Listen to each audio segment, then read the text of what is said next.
We're sad to report tonight that the venerable New York Post newspaper crossed the line this week.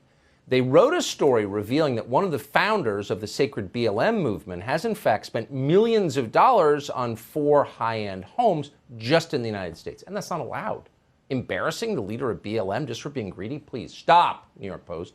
That was Facebook's position. Facebook is now blocking the New York Post reporting. We just tried to share it on Facebook and we got a message. You can't share this link because it goes against our community standards. Those standards include flacking for every left-wing activist group in America.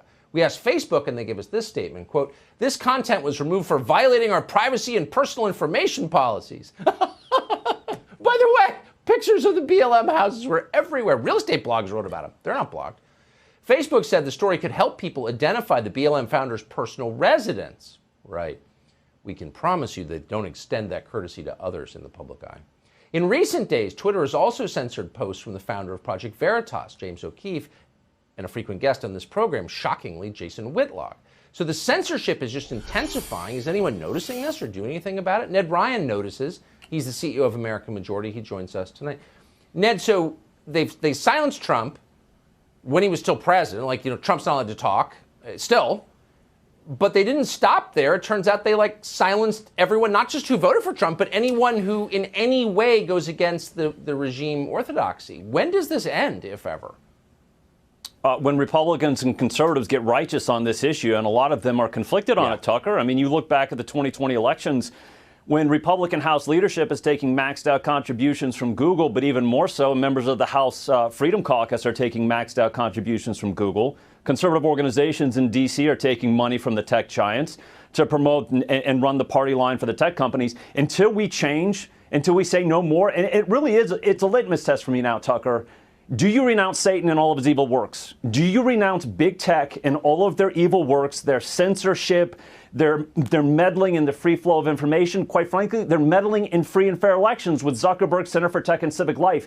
Until Republicans and conservatives can get it in their heads that when monopolies dominate a marketplace, you don't have free market capitalism. We have to break monopolies. It's actually Republican tradition. And also stop mistaking corporatism for capitalism. When you have these big corporations that are working hand in glove with big government, that's not capitalism. That's big crony corporatism.